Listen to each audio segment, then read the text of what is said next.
The 12th of April 1943, 6:18 hours. A freight siding outside Hammelburg, northern Bavaria. Boots on gravel. The smell of diesel hanging low in the cold. Frost stitched into the canvas of a railcar door. A whistle cut short, then silence again. Men braced for shouting. 4 rifle butts. For the kind of noise that comes before pain. The first word they heard was quiet. Almost polite. Bitter. They screamed at the knock, and would weep later over a cup of tea. The door slid open with a groan that seemed louder than it should have been. Light fell into the railcar in a pale rectangle, catching breath in the air. The men inside did not move at first. They had learned not to. Stillness had kept them alive before. A German sergeant stepped up onto the threshold, boots scraping metal. He scanned the faces, the torn wool, the hands folded around nothing. The men waited for the count. For the barked numbers. For the ritual of humiliation they had been promised by rumor and fear. Instead, the sergeant laughed. Not cruelly. Briefly. A sound of disbelief, as if he were reacting to a private joke only he could hear. He shook his head, turned, and said something over his shoulder that the men could not catch. Then he did the thing that would follow them for years. He ordered the weapons lowered. What they had expected was brutality. What they received was procedure. Clipboards appeared. Names were taken. Water was passed down the line in dented canteens. One of the guards apologized for the cold. The contradiction landed like a blow. This is where the story is usually told wrong. You will hear a version that says a captured man laughed and killed 21 Germans in 4 to 5 seconds. It circulates because it is clean and sharp and violent. Because it flatters fear with spectacle. What happened here was harder to hold. It did not end with bodies. It began with restraint. If this moment already changed how you see the war, subscribe, the next will surprise you even more. The men had been moving for days. North Africa to Sicily to the long, grinding pull north through Italy. Their unit had broken under artillery on a ridge they never named again. Orders tangled. Radios died. When the white cloth went up, it felt less like surrender than like gravity asserting itself. They were infantrymen and drivers and a radio operator with fingers still stained by ink. None of them were heroes in the way posters like. They were tired. They were hungry. They were afraid of what captivity would mean. The railcar was meant to be temporary.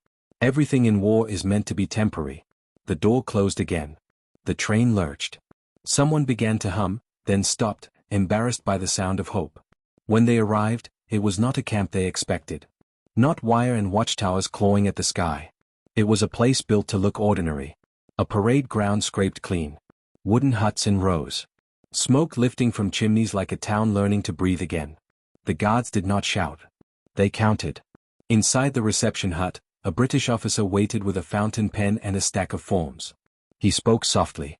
He did not hurry. When a man flinched at the scrape of a chair, the officer paused until the man nodded. "Sit, please," he said.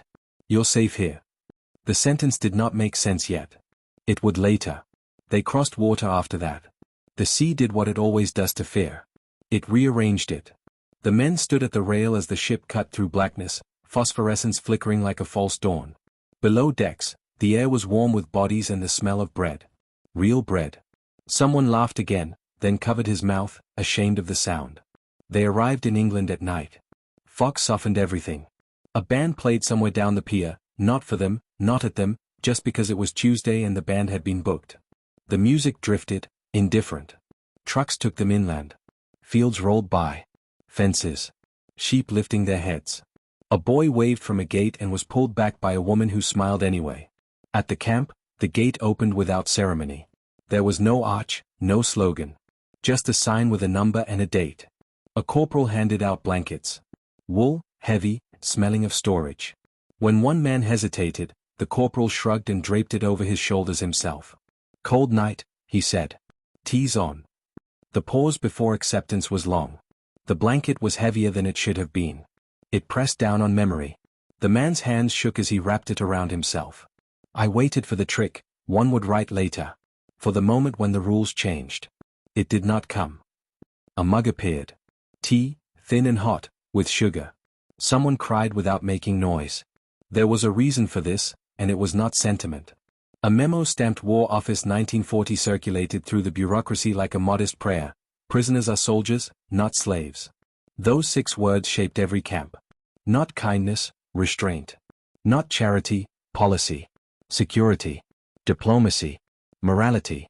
Security, because men who are fed and counted are easier to keep. Diplomacy, because treatment returned across borders like a mirror. Morality, because the line must be held somewhere, or it vanishes everywhere. This philosophy did not erase fear. It organized it. Days settled into pattern. Roll call at dawn. Breakfast of porridge and bread. Work details assigned not as punishment but as necessity. Roads needed mending. Fields needed clearing. Power lines hummed back to life under careful hands. The men learned the rules by watching them be enforced. Consistently. A guard who struck a prisoner was removed. A prisoner who struck a guard was confined. The symmetry mattered. Letters went out. Red Cross parcels arrived with a stamp that seemed to weigh more than paper should. Chocolate. Soap. Cigarettes wrapped in foil like small promises. In the evenings, the men sang. Not marching songs. Lullabies from home. Someone found a harmonica. The sound was thin, but it traveled. Short explainers drifted through the scenes without breaking them. Britain held more than 400,000 German prisoners by the end of the war. Camps spread across countryside and town. Work contracts with farmers eased shortages. Guards were instructed to keep distance without cruelty. Consistency eroded fear the way water erodes stone. There were moments that resisted it.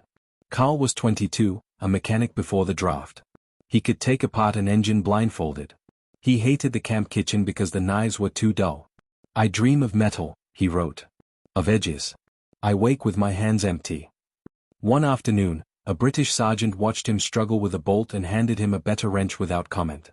The exchange lasted seconds. Karl stared at the tool for an hour.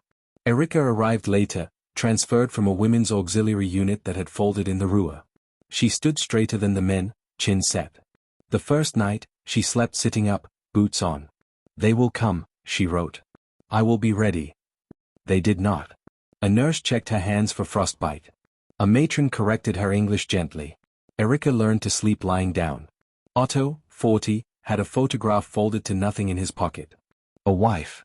2 children. He showed it to a guard while waiting for mail. The guard took out his own picture. A baby with a spoon in its mouth. No one spoke. They stood like that, 2 men with paper and ink, until the bell rang. Propaganda had promised monsters. Reality delivered clerks. The shift did not arrive as an epiphany. It crept. A guard corrected a pronunciation. A prisoner corrected a fence post. Someone apologized for stepping on a foot.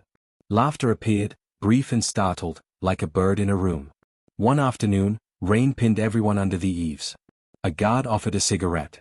It was refused, then accepted, then split in half. If you're seeing this war in a new light, subscribe, the next scene will challenge you even more. Christmas came with frost. A hymn drifted across the yard, not loud enough to demand belief. The mess hall put out extra bread. A chaplain spoke without sermon.